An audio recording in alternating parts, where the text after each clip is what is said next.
Hello everyone, welcome once again. My name is Anita from Dank GH, and today we are going to be talking about how to differentiate between postnatal check, postnatal care and postnatal assessment.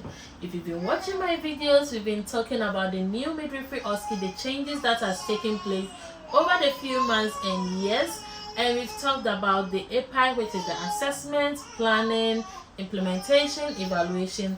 Now we are starting with the skill station and we are diving into the differences, and this is one of the controversies that comes with midwifery Osce.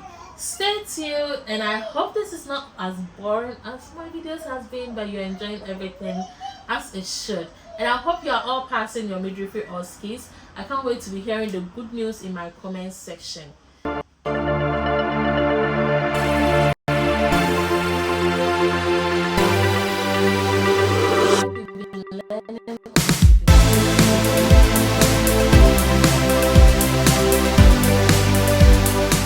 Welcome back. So as I mentioned, we are going to be talking about these three controversies. It's going to be a very short video because I'm just explaining what this is.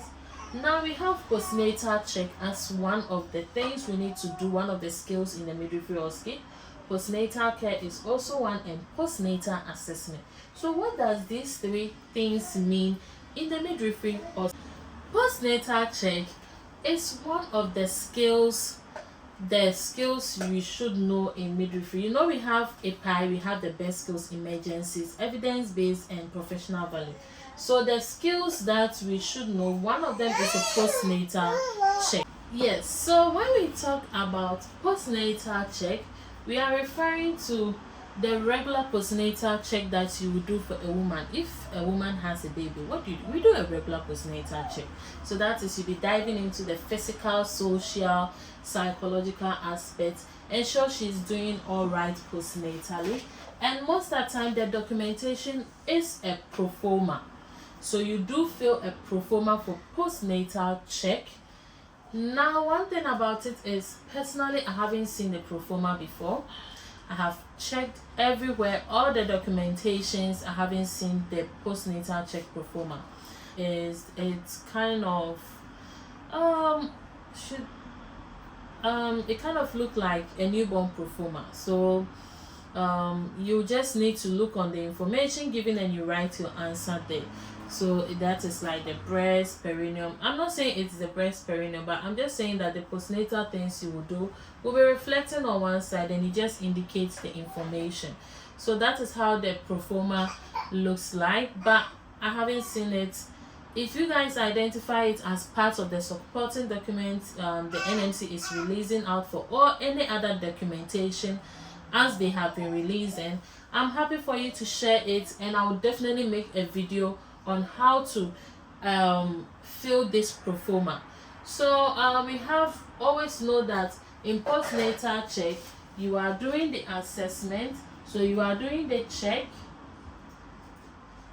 plus filling a pro forma.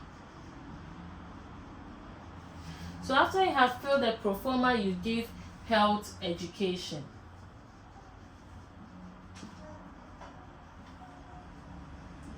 So this is what your postnatal check should entail.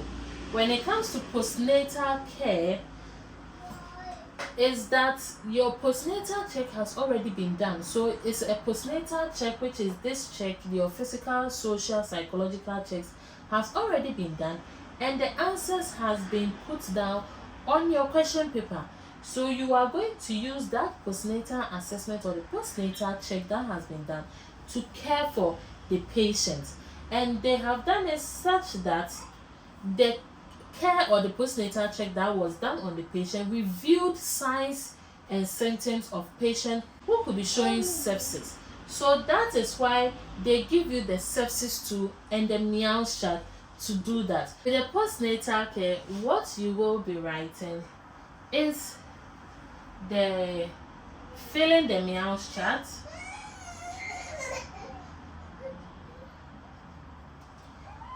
filling the sepsis tool,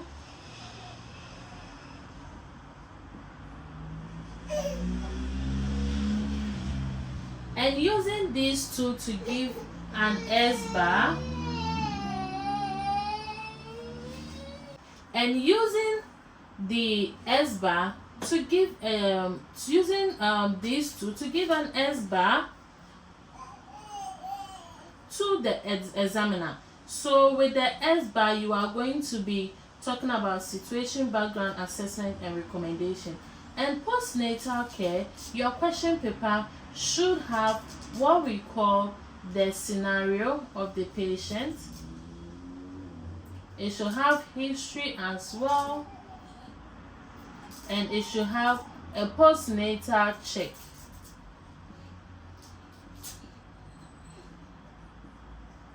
So these three things are already on your scenario question paper.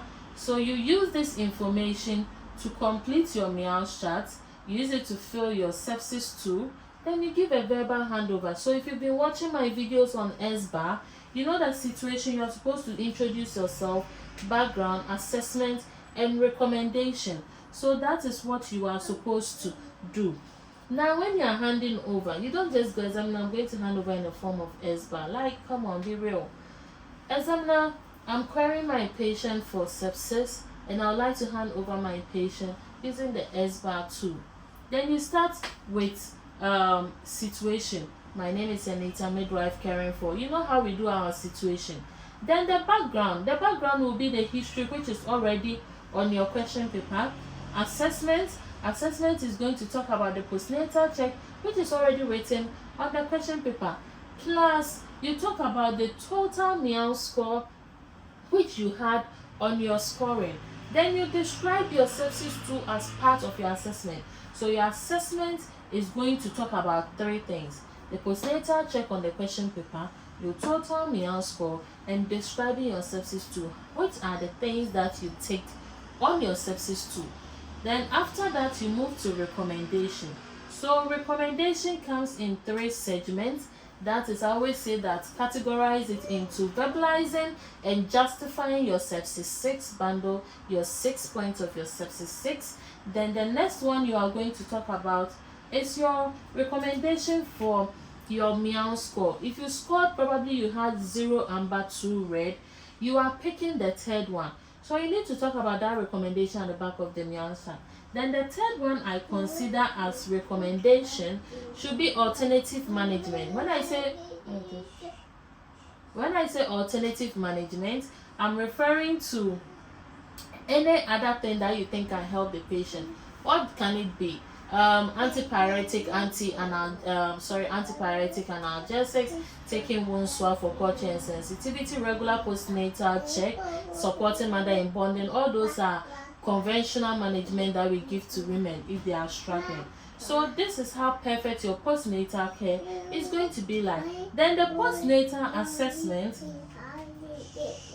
If you watch my video, we talked about postnatal assessment, and this can only be found in in API. So postnatal assessment is done in API.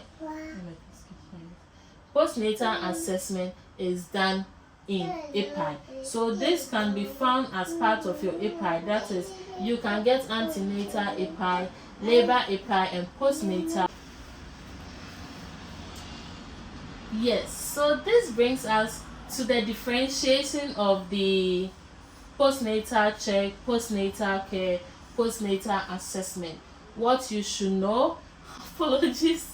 Yes, it's time for bonding with my kids. She wouldn't let me talk about it, but we are still going to talk about it, whether she comes into our class or not. Isn't it? Yes. Yeah, so thank you very much. I hope you've enjoyed my class, and I can't wait for us to continue. Let's see what the rest of the other class is going to bring us. I can't wait for you to see the new updates and explain to you about the newborn examination. It's so amazing.